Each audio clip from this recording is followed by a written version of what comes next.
Hello students, दक्षिणा की class में बेटा आपका बहुत बहुत स्वागत है। और आज फिर एक नया एक बढ़िया एक मज़ेदार चैप्टर हमारा शुरू होगा और चैप्टर का नाम है लोकोमोशन एंड मूवमेंट।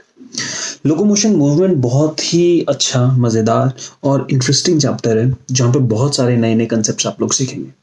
क्या कहता है हमें ये चैप्टर, क्या कहानी है इस चैप्टर की, क्या डिटेल्स है इस चैप्टर की और कितनी इंपॉर्टेंस है नीट की इस चैप्टर में, इस चैप्टर की नीट में, ये हम समझेंगे। नाम लोकोमोशन एंड मूवमेंट दो वर्ड से रखें आपको। बेटा सबसे पहले देखते हैं मूवमेंट। मूवमेंट का मतलब अगर आप समझें कि किसी भी बॉडी का मूव करना, यानी किसी का ऊपर नीचे मूव करना, आगे पीछे मूव करना, किसी भी तरीके से मूव करना, आप मूवमेंट को टर्म करते हैं। यानी एनी टाइप ऑफ पुल और पुश मोशन को हम लोग मूवमेंट कहेंगे। ये बात सही है। तो अगर आप ऑर्गेनिज्म को देखें तो उसके अंदर मूवमेंट क्यों होती है? अगर आप किसी चीज को पुश करना चाहते हैं या किसी चीज को पुल करना चाहते हैं तो यानी आप उसके पास मूवमेंट करना चाहते हैं। तो वो क्यों कर पाएंगे?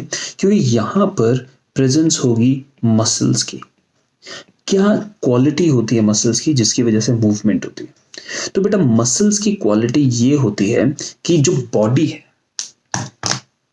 इसको ऐसे समझो, मसल्स की क्वालिटी है कि वो कॉन्ट्रैक्ट कर सकती है। क्या कर सकती है? कॉन्ट्रैक्ट। अगर कोई चीज कॉन्ट्रैक्ट कर सकती है तो खींचेगी, पुश कर सकती है। कॉन्ट्रैक्शन एंड रिलैक्सेशन जो मसल्स की होती है उस वजह से मोशन प्रोड्यूस होता है। क्या मेरी बात क्लियर हो भाई? अगर मैं आपको सिंपल सी बात कहूँ कि मोशन जो है वो क्यों है, तो आप कहोगे कि कॉन्ट्रैक्शन एंड रिलैक्सेशन ये दो फिनोमेना हैं जो जब होते हैं तो उनके रिस्पॉन्स में हमें क्या ऑब्जर्व करने को मिलता है? मोशन ऑब्जर्व करने को मिलता है। तो उसके इफेक्ट में बॉडी के अंदर क्या चीज़ देखने को मिलती है? मूवमेंट देखने को मिलती है। डन। अगर आप यहाँ पे मसल की बात कर रहे हैं तो मैं अगर सिंपल से कहूँ, मसल के पास कॉन्ट्रैक्टाइल प्रॉपर्टी होती है। तो कॉन्ट्रैक्टाइल प्रॉपर्टी होने की वजह से कॉन्ट्रैक्ट रिलैक्स कर सकता है। स्टेटमेंट समझ आया? तो अगर कहीं पर मसल नहीं है बट कोई कॉन्ट्रैक्टाइल प्रोटीन है, ध्यान से मेरी बात सुनिएगा। मसल अपने आप में एक पूरा का पूरा टिश्यू है, ये समझ तो आता है। लेकिन आप एक सेल के अंदर चले जाओ, एक सिंपल एपिथेलियल सेल के अंदर चले जाओ, वहां पे आपको कहां से मसल मिलेगी? तो क्या वहां पे मूवमेंट मिल सकती है? तो बिल्कुल। अगर आप थोड़ी देर यहाँ पे बेटा आप ऑब्जर्व करोगे, अगर जैसे शायद मिल जाए तो मैं आपको दिखा सकता हूं, नहीं तो टाइप्स ऑफ मूवमेंट में स्ट्रीमिंग ऑफ प्रोटोप्लाज्म ये लिखा हुआ है। एमीबा के अंदर streaming of protoplasm, streaming of protoplasm यानी साइक्लोसिस जिसको कहते हैं, सेल के अंदर साइटोप्लाज्म का इस तरीके का मूवमेंट। अब एक अमीबा के सेल के अंदर मसल्स तो नहीं है, तो वहां ये मोशन क्यों आता है? क्योंकि यहां पर भी इस मोशन के लिए आपको कोई कॉन्ट्रैक्टाइल स्ट्रक्चर्स मिलते हैं जिनकी मदद से मोशन होता है। आपको मेरी बात क्लियर हो गई? तो मोशन एग्जैक्टली कॉन्ट्रैक्टाइल स्ट्रक्चर्स की वजह से है। स्पेसिफिकली अगर हम बॉडी लेवल पे देखें तो मसल्स कॉन्ट्रैक्टाइल स्ट्रक्चर होते हैं, उनकी वजह से क्या देते हैं। बट अगर आप एक सेल के लेवल पे चल जाओ तो मसल्स वर्ड यूज नहीं कर पाओगे। तो आप कहते हो सबसे बेसिक डेफिनेशन में that if you have a movement that is because of some contractile structure. Do we understand this thing? Yes. तो ये वाली बात, मसल वाली बात यहां तक हमारी क्लियर हो गई। अब बेटा मूवमेंट हमें वर्ड समझ आता है, तो अब मुझे नेक्स्ट वर्ड समझना है। मूवमेंट के बाद लोकोमोशन। लोकोमोशन क्या है? ये भी एक मूवमेंट का ही तरीका है, बट लोकोमोशन के दौरान क्या होता है? Change of place. एग्जाम्पल देता हूं मैं तुम्हें। अब मैं अपना हाथ की मोशन कर रहा हूं, मूवमेंट कर रहा हूं, my hand is moving, but मैं जहां बैठा हूं मैं वहीं का वहीं बैठा हूं। I am not moving out of my place. मैं इस चेयर से उठ के कहीं और नहीं जा पा रहा हूँ, कहीं और से उठ के यहाँ नहीं आ पा रहा हूँ। I am just sitting at a single place. That means if I'm explaining to you and shaking my hand and doing things and explaining things to you, I am under movement. I am performing movement, but I am at rest doing no locomotion. तो locomotion effectively clear समझाता है हमें कि अगर कहीं पर change of place होगा तो वहां लोकोमोशन होगा। तो अगर ब्रॉड सी डेफिनेशन कहूं Locomotion is that type of movement in which the organism undertakes a change of location or a change of place. Hence, it is called as locomotion. Are we done with this? ये complete हुआ. अब देखते हैं बेटा NCERT की एक बार reading करते हैं. इस पूरे चैप्टर का आज के लेक्चर में क्या होगा, इस चैप्टर की पूरी इंट्रोडक्शन होगी बेटा इस लेक्चर में. तो इंट्रोडक्शन को फिनिश करेंगे, फिर इस चैप्टर के आगे धीरे धीरे इन द नेक्स्ट लेक्चर इस चैप्टर की डिटेल्स पे पहुंचेंगे. Movement is one of the significant features of living beings. जाहिर सी बात है, नॉन लिविंग चीजें मूव नहीं करती. Animals and plant exhibit wide range of movements. याद रखना, एनिमल में मूवमेंट होती है सही, क्या प्लांट में भी मूवमेंट होती है? तो मैं कहूंगा यस, प्लांट में भी मूवमेंट होती है. प्लांट में लोकोमोशन नहीं होगी बट मूवमेंट तो होगी. प्लांट ग्रो करता है, ऊपर की तरफ स्टेम एक्सिस, नीचे की तरफ रूट एक्सिस ग्रो कर रहा है, होता रहे. लीव्स इस तरीके से मूव कर रही है. आपने टच मी नॉट प्लांट देखा है, उसकी लीव्स को टच करो वो इस तरीके से बंद हो जाती है. तो ये सब क्या हो रही है? ये मूवमेंट ही तो है बेटा. तो animals and plant exhibit wide range of movements. Streaming of protoplasm in unicellular organisms like amoeba is a simple form of movement. अभी समझाया. Movement of cilia, flagella and tentacles are shown by many organisms. Cilia आपको paramecium में मिल जाता है, flagella आपको Euglena में मिल जाता है, फ्लैजेला आपको स्पर्म सेल्स में मिलता है. यहाँ पे टेंटिकल्स याद आया कुछ? हाइड्रा के अंदर टेंटिकल्स मिलते हैं. तो ये भी मूवमेंट का तरीका ही तो है बेटा. The human beings can move limbs, हाथ पैर, जबड़े, jaws, eyelids, tongue सबको मूव कर सकती है. अब ध्यान देना, some of the movements result in change of place or location. Such voluntary movement is called as locomotion. अगर आपके पास कोई मूवमेंट चेंज ऑफ प्लेस यानी चेंज ऑफ लोकेशन कोई बात करती है तो उसको अपन टर्म करते हैं locomotion. Walking, running, climbing, flying, swimming are all some of locomotory movement. आप इनमें से कुछ भी कीजिए, आप एक जगह से दूसरी जगह पहुंचेंगे. थोड़ा सा फोकस करने वाली बात है यहाँ पे वॉलंटरी. वॉलंटरी यानी अपनी मर्जी से. अगर एक ऑर्गेनिज्म को एक जगह से दूसरी जगह जाना है तो अपनी मर्जी से ही जाएगा ना. ऐसा तो है नहीं कि मतलब उसकी बॉडी मूव ना करे, उसकी बॉडी के अंदर कुछ ना हो, ऐसे उड़ के चल जाएगा. नहीं हो, उसकी बॉडी मूव करेगी, अपनी मर्जी से ही अपनी चेंज ऑफ प्लेस करेगा. Walking, running, climbing, flying, swimming are all types of locomotory movements done. Locomotory structures need not to be different from those affecting other type of movements. क्या बात है, समझाता हूँ. For example, in paramecium, cilia helps in movement of food through cytopharynx and locomotion as well. कहते हैं जरूरी नहीं है कि जो स्ट्रक्चर्स लोकोमोशन के लिए यूज होंगे क्या उनसे अलग कोई और स्ट्रक्चर मूवमेंट के लिए होगा. मतलब हमारी बॉडी में आप हाथ पैर की मदद से बेटा मूवमेंट भी करते हो और हाथ पैर की मदद से लोकोमोशन भी कर सकते हो. समझ आया? यही बात करिएगा. तो पैरामीशियम में भी सीलिया मूवमेंट में भी मदद करती है, खाना मुंह की तरफ लाने में मदद करता है और लोकोमोशन में भी मदद करता है. सीलिया की मदद से ये मूव करता है. Hydra can use it's tentacles for capturing its prey. अगर हाइड्रा के टेंटिकल्स ऐसे हैं तो उसने प्रे को पकड़ा और खा गया. ध्यान से मेरी बात सुनना. Hydra, कहाँ गया?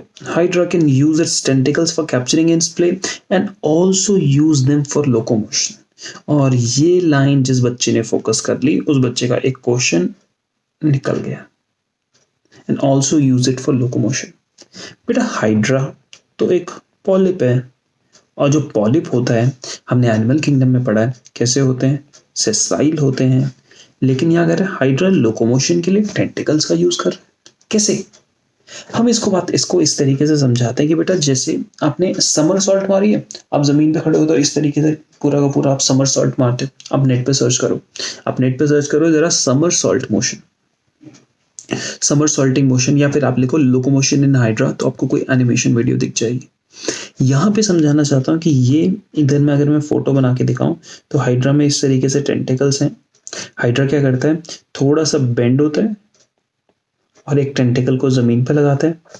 फिर उसके बाद क्या करता है, हाइड्रा इस तरीके से, हाइड्रा के टेंटिकल्स जमीन पे हैं और हाइड्रा इस तरीके से पहले यहाँ लगा था पोजीशन 1, अब पोजीशन 2, और उसके बाद क्या कंडीशन होगी, हाइड्रा पोजीशन 1 से यहाँ पर आपके पास नई पोजीशन पे आके लग जाएगा. क्या आपको बात क्लियर हुई?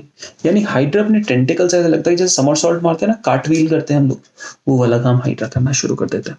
Hydra समरसॉल्टिंग motion, cartwheel motion show कर सकता है। ये क्वेश्चन आएगा, बहुत ही कॉमन है, कॉमन नहीं बोलूंगा, बहुत ही मिस इंटरप्रेटेड क्वेश्चन है। बच्चों को लगता है कि पॉलिप फॉर्म कैसे करेगा, पढ़ाई नहीं ढंग से होती ना तो क्वेश्चन नहीं निकल पाते। ध्यान दो, we use limbs for change in the body posture. इस तरीके से हो गए, अपने हाथ पैर को अपनी मदद से शिफ्ट किया अपने आप को, ठीक है। The above observation suggest that movement and locomotion can not be studied separately. जाहिर सी बात है, मूवमेंट एंड लोकोमोशन एक दूसरे के साथ साथ ही है बेटा, समझते हैं। लोकोमोशन ही एक टाइप की मूवमेंट है, तो दोनों को अलग अलग कभी नहीं पढ़ा जा सकता। The two may be linked by stating that all locomotions are movement, but all movements are not locomotion. All locomotions are movement. All locomotions are movement, but all movements are not locomotion. समझो, मैं movement कर रहा हूँ, बोलो अब locomotion हुआ? नहीं। But अगर मैं एक जगह से उठ के दूसरी जगह जाऊं तो वो मूवमेंट भी होगा और लोकोमोशन भी होगा। क्लाइन क्लियर हो गई?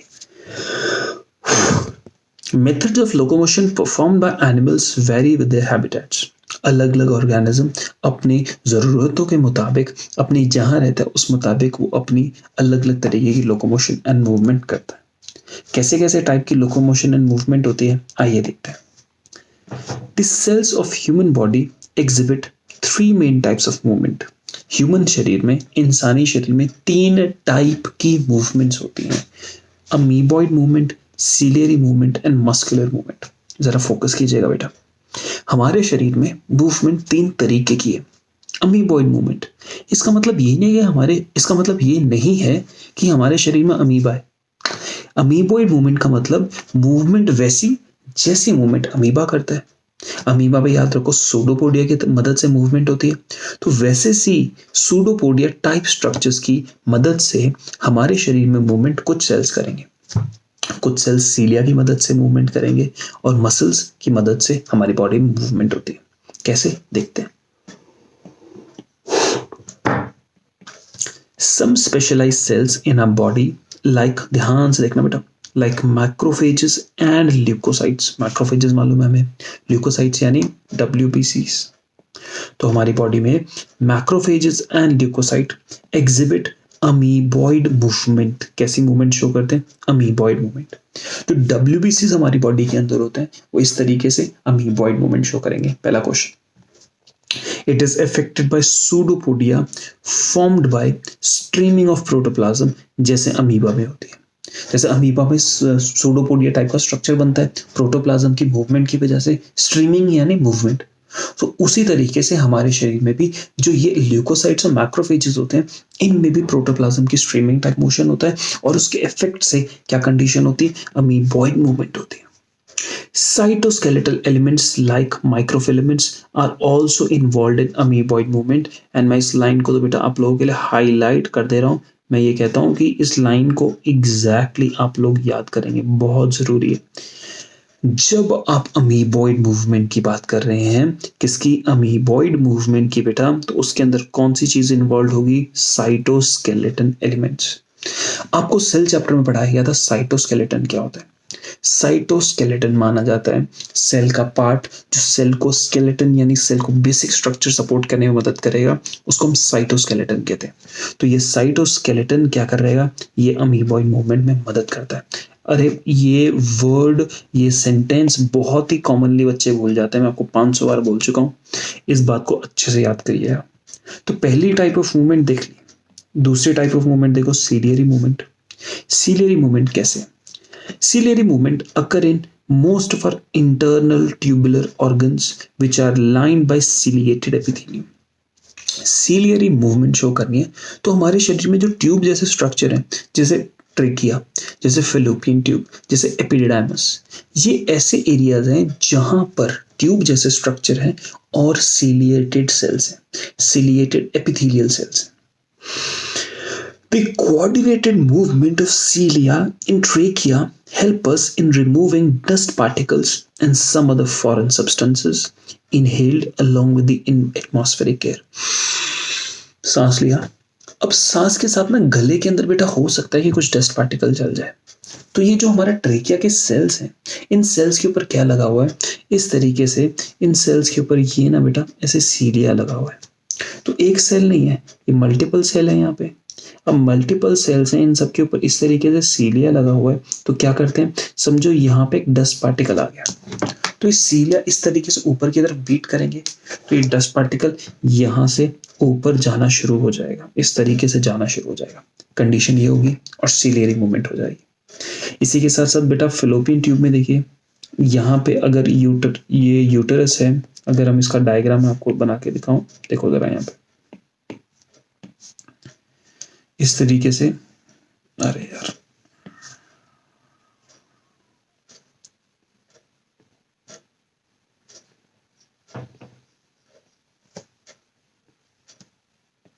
इस तरीके से ये यूटरस है, इधर ओवरी है, ओवरी से निकला ओवम, और ओवम यहां से इधर पहुंचना चाहता है। जब हम गैमेट्स की स्टडी करते हैं बेटा, स्पर्म के पास फ्लैजिला है, लेकिन ओवम के पास कोई फ्लैजिला, कोई सीलिया नहीं है। तो इस ओवम को ना यहाँ पॉइंट से इस पॉइंट तक पहुंचना है, पॉइंट नंबर 1 से पॉइंट नंबर 2 तक पहुंचना है। तो यहाँ पे जो सेल्स होते हैं इसके अंदर, इनके पास इस तरीके से सीलिया होता है। तो सीलिया ऐसे ऐसे बीट करता है, ओवम इनके ऊपर बैठा है, ओवम इस तरीके से बैठा है, सीलिया बीट करता है और ओवम आगे चलता रहता है। समझ गए? तो यानी ओवम की मूवमेंट यहाँ से यहाँ तक पहुंच जाती। क्यों होती है, समझ आ गई?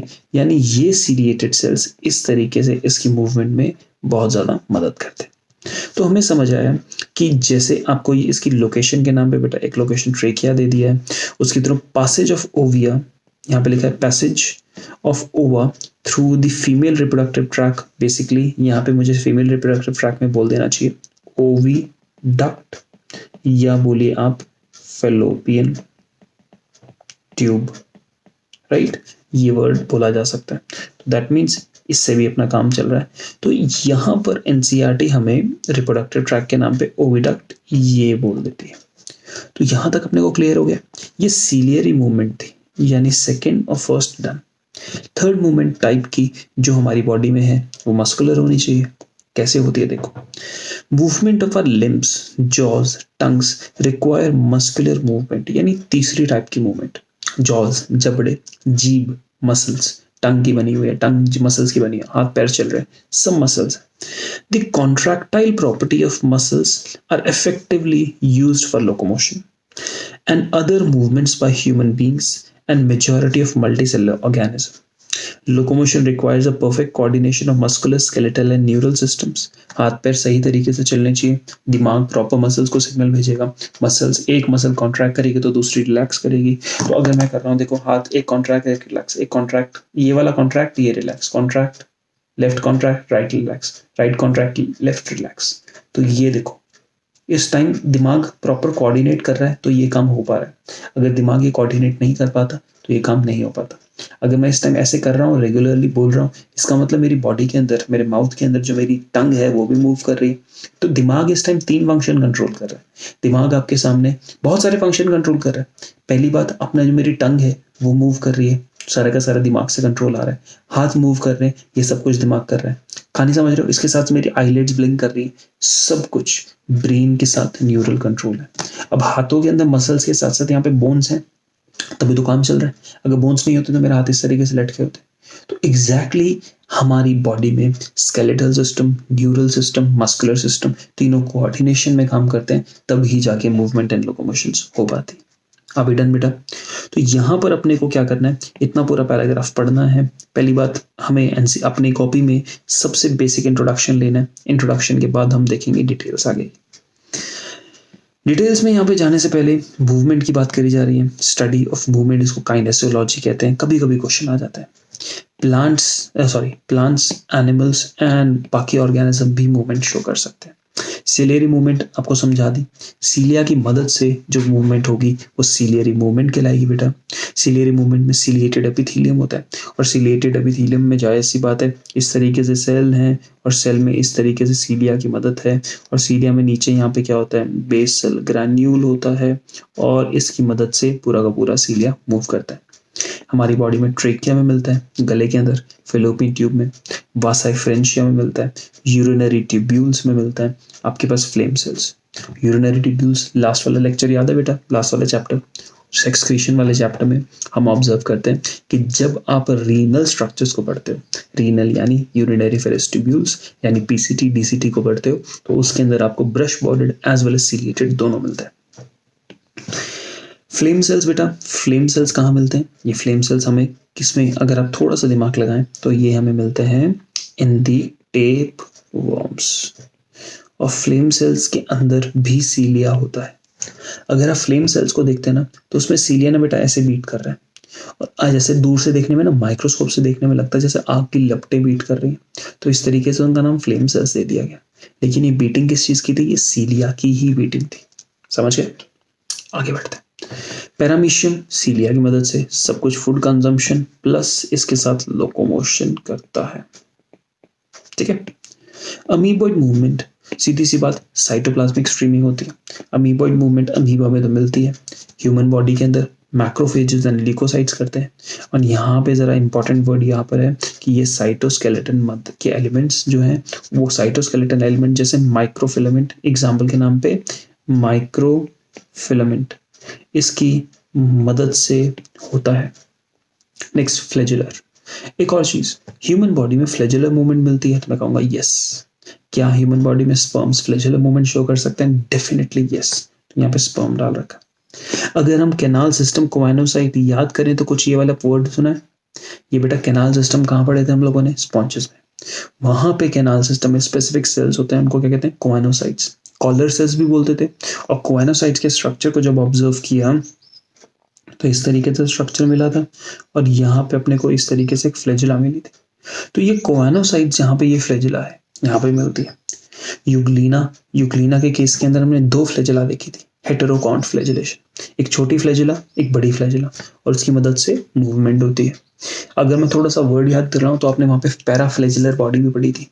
ये वर्ड्स अगर आप मेरे बोलने के साथ साथ अपने आप को दिमाग में याद करवा पा रहे हैं, दैट मीन्स आपको कंसेप्ट याद है। अगर नहीं तो आप लोग बेटा एक बार जाके रिवाइज कीजिए। नेक्स्ट, साइटोप्लाज्मिक स्ट्रीमिंग समझा चुका हूँ क्या होती है। ये भी एक टाइप की मूवमेंट है। मस्कुलर मूवमेंट यानी मसल्स की मदद की वजह से, मसल्स के पास कॉन्ट्रैक्शन रिलैक्सेशन होती है, उसकी वजह से मस्कुलर मूवमेंट होती है। हमारी बॉडी में सबसे कॉमन पेरिस्टाल्सिस, खाना खाया और खाना पेट के अंदर जाता है। अब ईसोफेगस से होते हुए पेट में जाता है, पेट से इंटेस्टाइन में जाता है, बॉडी में आगे एक जगह से दूसरी जगह मूव करता है, सब पेरिस्टाल्सिस है। ब्लड सर्कुलेशन क्यों है? क्योंकि आपकी बॉडी के अंदर इस तरीके से जो हार्ट है वो मूव कर रहा है। जेनाइटल ट्रैक में मूवमेंट्स होती है, इस वजह से होती है। पार्चुरेशन ड्यूरिंग बर्थ, जो यूटेरस की कॉन्ट्रैक्शन होती है, सब कुछ मसल्स की वजह से। तो इतना तो बेसिक आपको क्लियर हो गया। लोकोमोशन क्या है? लोकोमोशन एक स्पेशल टाइप की मूवमेंट है जो एक प्लेस से दूसरी जगह चेंज करती है। ये ना बेटा आपको एक ना पूरा का पूरा एक ग्राफ दे रखा है। ये ग्राफ आपकी मर्जी है, आप बना सकते हैं, नहीं मन हो मत बनाइए, बट इस ग्राफ को आप रीड जरूर कीजिए मेरे साथ, क्योंकि ये ग्राफ बड़ा इंपॉर्टेंट है। एक तरीके का revision of the complete animal kingdom that we have done. Sponges की बात बेटा यहाँ पे की जा रही है, तो स्पॉन्जेस अगर पॉरीफेरा की बात करी जा रही है तो पॉरीफेरा के अंदर एंडोस्केलेटन होता है, स्पिक्यूल्स एंड स्पॉन्जिन फाइबर्स का बनता है। ये हम लोग सीधा सा कहते हैं, पॉइंटेड से तीखे तीखे स्पिक्यूल स्पॉन्जिन फाइबर होते हैं, पॉइंटेड स्केलेटल पीसेस। तो आप यहाँ लिख सकते हो spicules spongin fibres. Next, muscles के नाम पे बेटा आपके पास पॉरीफेरेंस में मसल्स नहीं मिलती, और पॉरीफेरेंस की मूवमेंट यानी लोकोमोशन बोलो तो वो सेसाइल होते हैं। हाँ, पॉरीफेरेंस में जो वाटर की मूवमेंट होती है वो फ्लैजुलेटेड मूवमेंट्स हैं, क्योंकि कोएनोसाइट्स हैं। तो यहाँ पे लिख सकते हो मूवमेंट में सेसाइल नाम के, लोकोमोशन के लिए सेसाइल, एंड यहाँ पे कोएनोसाइट्स जो होंगे वो क्या काम करेंगे? फ्लैजुलर मूवमेंट शो करेंगे। ठीक। नेक्स्ट देखिए बेटा, जेलीफिश नाइट एरिया में आती है, वहां पे स्केलेटन गायब होता है, लेकिन कुछ ऑर्गेनिज्म के अंदर आपके पास कैल्शियम कार्बोनेट का एक्सोस्केलेटन होता है। किसके अंदर? कोरल्स के अंदर, राइट। नेक्स्ट, सर्कुलर मसल्स होती हैं, और ये सर्कुलर मसल्स ओबेलिया या जितने भी हमारे मेड्यूसा फॉर्म्स होते हैं उनको मदद करती है, मतलब मूवमेंट में। मसल्स मूवमेंट तो हो रही है, यहाँ पे आपके पास जेलीफिश यानी जो मेड्यूसा फॉर्म है वो मूवमेंट कर रहा है। प्लेटफॉर्म प्लेटियल बेंथिस, यहाँ पे इंपॉर्टेंट वर्ड बेटा ये है, किधर गया प्लेटफॉर्म, यहाँ पर आपके पास हाइड्रोस्केलेटन, क्या है hydroskeleton, circular and longitudinal muscles है। जरा फोकस कीजिए और ये क्वेश्चन आता है, क्या आपके पास फ्लेम सेल्स कंटेन करने वाले जितने भी प्लेटफॉर्म होते हैं उनके पास सर्कुलर या लॉन्गिट्यूडनल या बोथ कैसी मसल्स है, तो आंसर आपके सामने। नेक्स्ट आपके पास राउंड वॉर्म्स, कमाल की बात है यहाँ लॉन्गिट्यूडनल मसल्स ही सिर्फ दे रखे हैं, सर्कुलर मसल्स मेंशन नहीं है, बॉडी के अंदर कोई ऐसा स्केलेटन नहीं है, तो यहाँ पर भी हम हाइड्रोस्केलेटन ही लिखते हैं। अर्थवॉर्म हाइड्रोस्केलेटन, क्योंकि शरीर में कोई स्केलेटन नहीं है, कोई हड्डियां नहीं है, कोई कार्टिलेज नहीं है, ठीक है। सर्कुलर एंड लॉन्गिट्यूडनल मसल्स मिलेंगी जस्ट बिलो द एपिडर्मिस, और इस पॉइंट पे क्वेश्चन आता है, क्या ये मूव कर सकता है? डेफिनेटली। अब जब हम एनेलिडा देखते हैं तो वहां पे बेटा लीच और अर्थवॉर्म हमने कॉमनली अपने सामने मूव करते हुए देखे हैं, क्योंकि उनकी बॉडी में मसल्स होती है। नेक्स्ट देखते हैं मोलस्का, और मोलस्का अगर ऑब्जर्व करो तो कुछ याद नहीं आता, उसके पास वेंट्रल मस्कुलर फुट होता है, यानी क्या आता है ventral muscular foot. Also Mollusca के पास एक्सोस्केलेटन होता है, यस मोलस्का के पास एक्सोस्केलेटन है, शेल है, और शेल कौन सी प्रोटीन का बना है? कॉन्क्यूलिन प्रोटीन, कॉन्क्यूलिन प्रोटीन, इस प्रोटीन का बना हुआ है पूरा का पूरा शेल मोलस्का के अंदर। क्या मोलस्का एक जगह से दूसरे का मूव करते हैं? यस। मोलस्का गड्ढे बनाते हैं, बरोज बनाते हैं, यस। नेक्स्ट आर्थ्रोपोडा, ये तो गारंटीड मूव करता है, हमने हर आर्थ्रोपोड को, हर इंसेक्ट को चलते हुए देखा। क्यों? क्योंकि इनके पास अपेंडेजेस होते हैं, और उन अपेंडेजेस में क्या होता है? स्ट्राइटेड मसल्स होती है। स्ट्राइटेड मसल्स यानी स्केलेटल मसल्स, यानी ऐसी मसल्स जो अपनी मर्जी से मूव कराई जा सकती है। थोड़ी देर में स्ट्राइटेड मसल के बारे में और भी कुछ बताऊंगा, अभी के लिए उनके पास मसल्स होती हैं, ये समझ के रखो। एक्सोस्केलेटन है, और एक्सोस्केलेटन है तो बेसिकली क्या है? काइटिन का बना हुआ एक्सोस्केलेटन यहाँ पे पड़ा है, राइट बेटा। इसके साथ साथ यहाँ पे अगर मूवमेंट होगी तो यहाँ पे उड़ने के लिए विंग्स भी पड़े होते हैं, चलने के लिए हाथ और पैर भी होते हैं, समझ गए। सी स्टार एकाइनोडर्मेटा मूव करते हैं, यस। इसके पास हाइड्रोस्केलेटन होता है, क्योंकि शरीर के अंदर बोन्स नहीं, शरीर के आउटर सरफेस पे कैल्केरियस, कैल्शियम के आउटर सरफेस पे ऑसिकल्स होते हैं, कैल्केरियस ऑसिकल्स, ठीक है। बॉडी के अंदर मसल्स की प्रेजेंस होती है जो ट्यूब फीड के अंदर है, जिनकी मदद से कॉन्ट्रैक्शन रिलैक्सेशन होती है, और ट्यूब फीड में जो ट्यूब फीड इस तरीके से देखा था ना बेटा अपन ने, तो यहाँ पे जो पानी भरता है वो ट्यूब फीड से एकदम बाहर निकलता है, ये एकाइनोडर्म्स में होता है। ह्यूमंस में मैं तो बताऊंगा भाई, सब आता है। हमारे पास बोनी एंडोस्केलेटन होता है, इसके साथ साथ हमारे पास क्या होता है? कार्टिलेज होता है, हमारे पास स्ट्राइटेड मसल्स होती है, skeletal, smooth and cardiac muscle, ये 3 टाइप के मसल्स होते हैं। तो ये एक बेसिक आइडिया था कंप्लीट, जो आपने एनिमल किंगडम में स्टडी किया। अभी इस लेक्चर में हम आगे मूव करेंगे, और लेक्चर में हम कुछ मसल्स की इंट्रोडक्शन देखेंगे, टाइप ऑफ मसल्स, मसल किस किस टाइप की हैं, मसल्स की कुछ प्रॉपर्टीज, और ये 3 टाइप ऑफ मसल जो हमारे सामने दिखेंगे, इनकी क्वालिटीज बेटा ऑब्जर्व करेंगे। करते हैं ह्यूमन बॉडी के अंदर मूवमेंट। बॉडी के अंदर अगर मूवमेंट होगी तो हमारे पास ह्यूमन बॉडी में मूवमेंट, या सीधी सी बात करो मूवमेंट जो लोकोमोशन भी होती है, मतलब आप मूवमेंट बोलो चाहे लोकोमोशन बोलो, दोनों एक ही बात मैं समझ के चल रहा हूँ। ह्यूमन बॉडी में ये दोनों किसकी मदद से होती है? एक अपने पास इधर न्यूरल सिस्टम जो कोऑर्डिनेट करता है, प्लस सपोर्टिंग स्ट्रक्चर में आपके पास स्केलेटल सिस्टम होता है, और जो असलियत में मूवमेंट करता है वो मस्कुलर सिस्टम होता है। यानी मस्कुलर सिस्टम कॉन्ट्रैक्ट रिलैक्स कर मूवमेंट आती है। वो कॉन्ट्रैक्ट रिलैक्स क्यों करता है? क्योंकि सिग्नल ब्रेन से आता है, और कॉन्ट्रैक्ट रिलैक्स करते वक्त उसको सपोर्ट कौन करता है? Skeletal system. यानी ये 3 सिस्टम्स हैं जो ह्यूमन बॉडी में मिलके काम कर पाते हैं। जब आप न्यूरल सिस्टम की बात करते हैं तो डन, ये हम किसी और चैप्टर में देखेंगे, कैसे काम करता है, इसके कंपोनेंट्स क्या है, सब बाद में देखेंगे। अभी के लिए स्केलेटल सिस्टम इस चैप्टर में देखना है, जहाँ पे हम बोन्स के बारे में स्टडी करेंगे।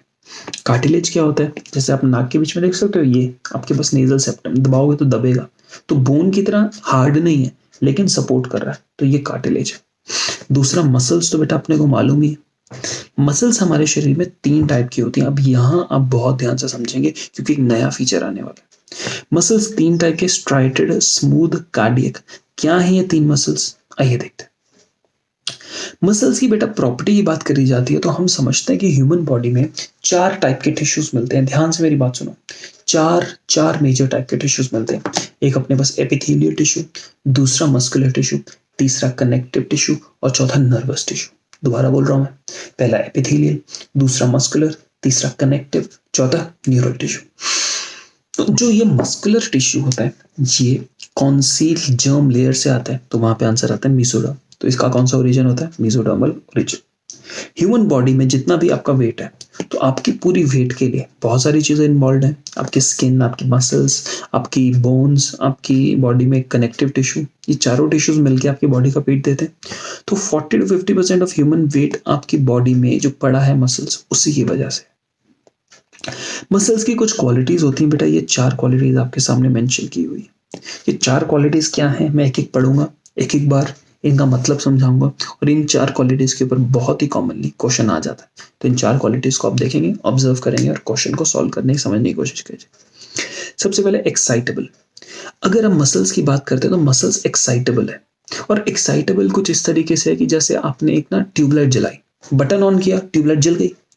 उसी तरीके से जब बटन यानी इलेक्ट्रिक सिग्नल आया, बटन ऑन किया यानी इलेक्ट्रिक सिग्नल आया ना, तो इलेक्ट्रिक सिग्नल ब्रेन से आता है। उसके रिस्पॉन्स में मसल ने एक रिस्पॉन्स दिखाया। जैसे आपने बटन ऑन किया, ट्यूबलाइट जल गई ना, यानी ट्यूबलाइट में एक्साइटेशन हो गया और जल गई। उसी तरीके से एक नर्वस इलेक्ट्रिक सिग्नल ब्रेन से आया, मसल के पास पहुंचा, और मसल मतलब ट्यूबलाइट की तरह चमकेगी नहीं, बट वो कॉन्ट्रैक्शन शुरू कर देगी। यानी it can be excited by, वो नॉर्मल बैठी है, उसके काम को नॉर्मल से हटा के वो रेस्ट पे बैठी नहीं, सिग्नल आया, रेस्ट से हटाया और उसको क्या कर दिया, एक्साइट कर दिया, यानी उसको काम पे लगा दिया, एक्साइटेबल। जब वो काम करती है तो कैसा काम कर सकती है बेटा, कॉन्ट्रैक्ट कर सकती है, रिलैक्स कर सकती है, यानी कॉन्ट्रैक्टेबल, एक्सटेंसिबल। आपके पास समझ गए। नेक्स्ट इलास्टिक होती है, अगर कोई चीज अपना शेप एंड साइज चेंज कर सकती है तो आप क्या कर सकते हो, उसको रिलैक्सेबल कह सकते हो। कॉन्ट्रैक्टाइल प्रॉपर्टी बेसिकली बेटा कॉन्ट्रैक्शन होती है। रिलैक्सेबल एग्जैक्टली, एक्सटेंसिबल के लिए वर्ड रिलैक्सेबल ठीक नहीं होगा। एक्सटेंसिबल मतलब जो एक्सटेंड कर सके, जो खिंच के लंबा हो सके। तो अगर कोई खिंच के लंबा हो रहा है तो वो कॉन्ट्रैक्ट तो नहीं कर रहा है ना। तो कॉन्ट्रैक्शन के अलावा किसी चीज को पकड़ के आप खींच के किसी चीज को और लंबा कर रहे हो, पकड़ के इस तरीके से इसको पकड़ के खींच के लंबा कर रहे हो। देखो यहाँ पे भी तो मसल होंगी, हम खींच के इसको इस तरीके से स्ट्रेचिंग इट, लंबा कर रहे हैं। तो ये एक्सटेंसिबिलिटी भी मसल की ही एक प्रॉपर्टी। मसल्स की बात करी जाती है तो हमारे शरीर में 3 मेजर टाइप की मसल्स मिलती है, एक स्केलेटल, एक विसरल और एक कार्डियक। जरा फोकस कीजिएगा। अपनी बॉडी में लोकेशन को हमने यूज किया कि हमारी बॉडी में अपनी लोकेशन के मुताबिक 3 टाइप की मसल्स हैं।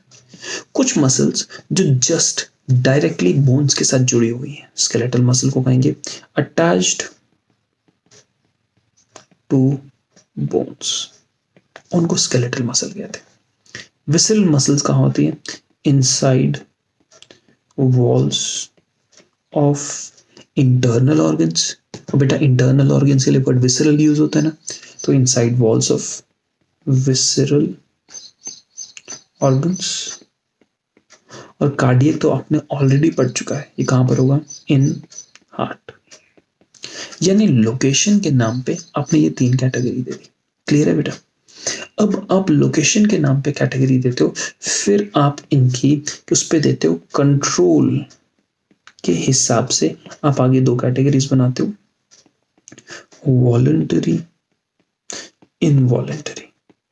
ध्यान से देखते रहना। वॉलंटरी वो होगी we can control by will, अपनी मर्जी से जिनको कंट्रोल कर सकते हैं ये। Involuntary we can't control by will, अपनी मर्जी से।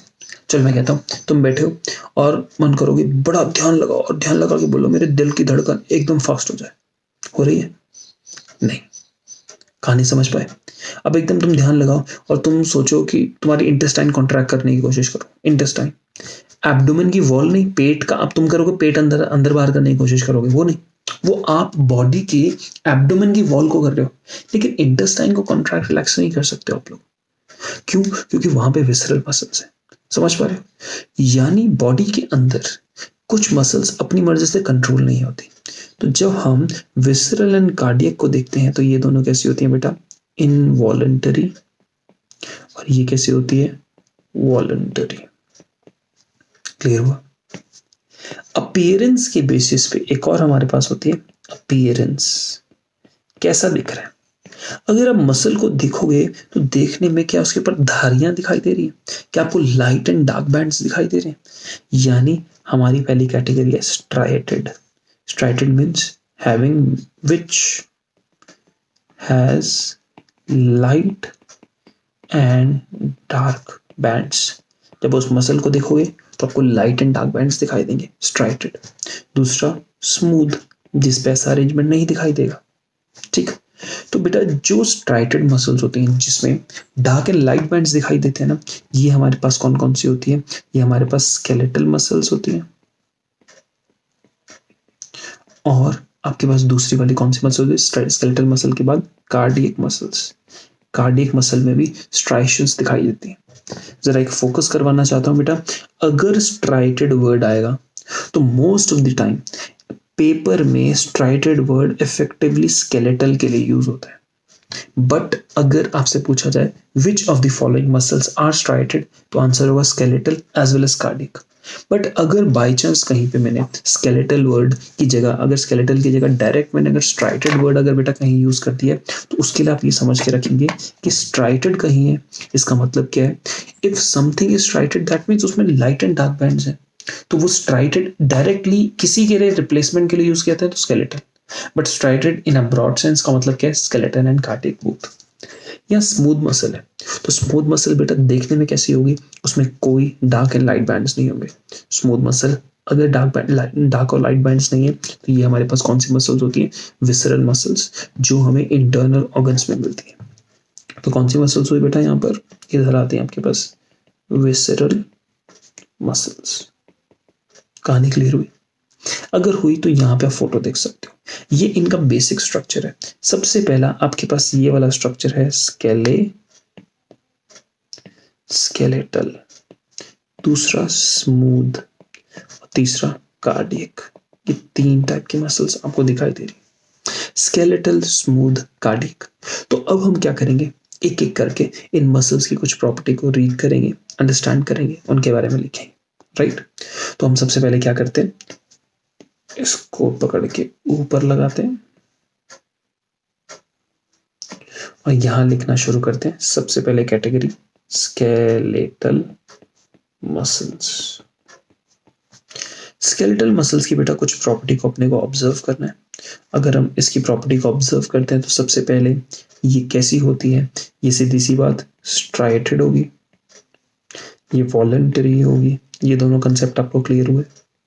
यहाँ पे एक और वर्ड ध्यान रखते हैं, मल्टी न्यूक्लिएटेड। यहाँ पे न्यूक्लियस मल्टीपल मिलते हैं, मल्टी न्यूक्लिएटेड होती है, ठीक है। वॉलंटरी है, मल्टी न्यूक्लिएटेड है, स्ट्राइटेड है। इसकी ये तीन प्रॉपर्टी।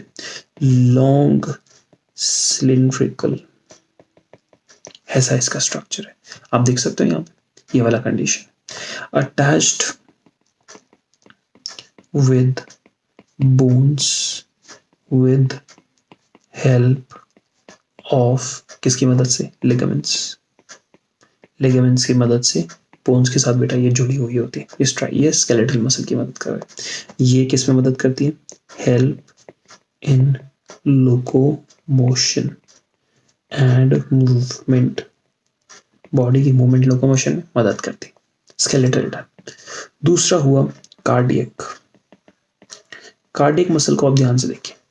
कार्डियक मसल बेटा कैसे होंगी? इनवॉलंटरी, अपने मर्जी से दिल की धड़कन को ऊपर नीचे कर सकते हो? नहीं। दूसरा स्ट्राइटेड, तीसरा यूनिन्यूक्लिएटेड, चौथा ब्रांच्ड, ठीक है। पांचवा नेवर फटीग। फटीग मतलब कभी भी थकती नहीं, क्लियर? नेवर फटीग, ये इसकी क्वालिटी है। यहां पर हाई नंबर ऑफ माइटोकॉन्ड्रिया मिलता है, ठीक है। हाई अमाउंट ऑफ मायोग्लोबिन मिलता है। मायोग्लोबिन पढ़ा रखा बेटा मैंने आपको, क्या होता है मायोग्लोबिन? एक और बार सीखो। जब किसी मसल को कॉन्ट्रैक्ट रिलैक्स करना है तो उसको ऑक्सीजन चाहिए। जैसे हमारे ब्लड में ऑक्सीजन कैरी करने के लिए हमारे पास होता है हीमोग्लोबिन, वैसे ही मसल्स के पास ऑक्सीजन कैरी करने के लिए होता है मायोग्लोबिन। तो इस कार्डियक मसल्स को रेगुलर काम करना है तो उसको खूब सारा ऑक्सीजन चाहिए। तो ये खूब सारा ऑक्सीजन किस वजह से मिलता है? इस मायोग्लोबिन की वजह से इसको मिल पाता है। इतना ये वाली बात होगी कार्डियक मसल की। यहां पर कार्डियक मसल के साथ कुछ और point, have special structures made called, कुछ स्पेशल स्ट्रक्चर्स होते हैं इनके पास, इंटरकैलेटेड डिस्क्स। ये इंटरकैलेटेड डिस्क, ये वाली बात क्या आपको पढ़ाई गई थी पहले? तो मैं कहूँगा डेफिनेटली इंटरकैलेटेड डिस्क बेटा मैंने आपको सर्कुलेशन वाले चैप्टर में पढ़ाया था, हम दोबारा देखेंगे यहाँ पे। इंटरकैलेटेड डिस्क क्या होता है? Made by ends of plasma membrane. Plasma membrane से बने होते हैं, दो अलग अलग सेल आपस में जुड़े, उनकी प्लाज्मा मेम्ब्रेन ऐसे जुड़ी, मेरी उंगलियों को देखो, ये एक सेल था, समझ लो ये एक सेल था, ये सेल की प्लाज्मा मेम्ब्रेन एक दूसरे के साथ ऐसे जुड़ गई। जब ये प्लाज्मा मेम्ब्रेन ऐसे जुड़ गई तो इन्होंने बीच में एक स्ट्रक्चर बनाया, वो स्ट्रक्चर इंटरकैलेटेड डिस्क है। अब इस ऐसे स्ट्रक्चर के पास made by ends of plasma membrane which has large number of gap junctions. और गैप जंक्शंस क्या होते हैं बेटा? गैप जंक्शंस, ये दोनों सेल ऐसे जुड़ गए तो एक सेल से दूसरे सेल में ना ट्यूब्स की मूवमेंट होगी, क्या होंगे? ट्यूब लाइक स्ट्रक्चर मूव में होंगे, जिससे एक सेल और दूसरा सेल परफेक्टली एक दूसरे के साथ कोऑर्डिनेटेड तरीके से काम कर सके। इस बात को यहाँ पे ध्यान से देखो, यहाँ पे कार्डियक मसल का मैं आपको यहाँ दिखा देता हूँ, तो आप ध्यान से, ये जो ये जिगजैग बना रहा हूँ ना बेटा, ये जिगजैग यहाँ पे इंटरकैलेटेड डिस्क, क्या दिख रहा है आपको? इंटरकैलेटेड डिस्क, ठीक। ये जिगजैग स्ट्रक्चर क्यों बना? क्योंकि बेटा इस जिगजैग पोर्शन में आपको दिख रहा है दो आपके पास कार्डियक मसल्स के सेल जुड़ रहे हैं, और जब यहाँ दो कार्डियक मसल्स के सेल जुड़ते हैं तो यहाँ पर आपको कुछ ऐसे ऐसे ये स्ट्रक्चर दिखाई दे रहे हैं, ये वाले स्ट्रक्चर्स ये हैं जो अपने आप में क्या होते हैं बेटा? गैप जंक्शंस होते हैं, ये गैप जंक्शंस मिल रहे हैं। तो प्लाज्मा मेम्ब्रेन की एंडिंग्स ने ये गैप जंक्शंस बनाए, जिनकी वजह से ये जो कार्डियक सेल्स हैं क्या कर पा रहे हैं? कम्युनिकेट करते हैं एक दूसरे के साथ, और पूरा का पूरा हार्ट एक यूनिट में एक बार में कॉन्ट्रैक्ट कर पाते हैं because of these intercalated discs. Done. तो ये हमारी यहाँ तक बात क्लियर हुई। हमने स्ट्रक्चर में यहाँ पर ये बेसिक कार्डियक मसल का स्ट्रक्चर देखा, बहुत ही सिमिलर तो कार्डियक मसल का बेटा आप नीचे वाला डायग्राम अभी नहीं समझ पाएंगे जब तक आप नेक्स्ट वाला लेक्चर नहीं देखते, तो नीचे वाले डायग्राम को टेम्परेरीली आप इग्नोर कर दीजिए। इसके बाद नेक्स्ट हमें डायग्राम देखना है किसका? स्मूथ मसल्स का। किसका देखना है? Smooth muscles. आप देखिए नेक्स्ट कैटेगरी है स्मूथ मसल्स। क्या होती है और कैसे होती है स्मूथ मसल्स? पहली चीज, they are spindle shaped. Spindle shape में यानी इस तरीके से ऐसे रहती है। Uninucleate, no branching, involuntary, non striated, इनके लिए नॉन स्ट्राइटेड वर्ड यूज किया जाता है, ठीक है। ये आपके पास है बेटा। आपका स्ट्रक्चर देखें तो आपको ये ऐसा स्ट्रक्चर दिखाई दे रहा है, सिंपल। तो अगर ये कॉन्ट्रैक्ट रिलैक्स स्टेट में ऐसी होगी तो कॉन्ट्रैक्ट स्टेट में कैसी दिखाई देगी? आपको समझ आ रहा है? ये एक स्मूथ मसल के साथ अरेंजमेंट होता है। स्मूथ मसल्स कैसे मिलती है हमारे शरीर के अंदर? वो दो कैटेगरी में मिलती है, ध्यान से मेरी बात देखना। ये विसरल यानी smooth muscles as a single unit smooth muscle भी मिलती है, और वो मल्टी यूनिट स्मूथ मसल्स भी मिलती है। ध्यान से देखना, single unit and multi unit. अब यहाँ पे आपको दो डायग्राम्स दिखाई दे रहे हैं। पहला वाला डायग्राम इज सिंगल यूनिट और दूसरा वाला diagram is multi unit. Single unit और मल्टी यूनिट में जरा आप फोकस कीजिएगा, आपको इस पूरे डायग्राम में इतना मसल्स दिखाई दे रहा है बेटा। ये इस डायग्राम में येलो कलर से नर्व्स, न्यूरॉन्स आ रहे हैं, और जब ए वाले डायग्राम में जब आप देख रहे हो जहां पे मैंने सिंगल यूनिट लिखा है, वहां पे उस डायग्राम में एक न्यूरॉन मसल्स को एक पूरे ग्रुप को सप्लाई कर रहा है। Diagram number B multi unit में हर मसल को अलग अलग न्यूरोनल कनेक्शन जा रहा है।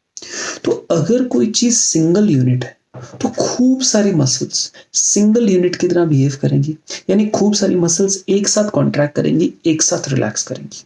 तो अगर आपके पास कंसेप्ट आता है सिंगल यूनिट स्मूथ मसल्स का, तो single unit smooth muscles are such muscles which are supplied by a single source of a neuron which supplies a neuronal signal and helps the muscle to contract as a single unit.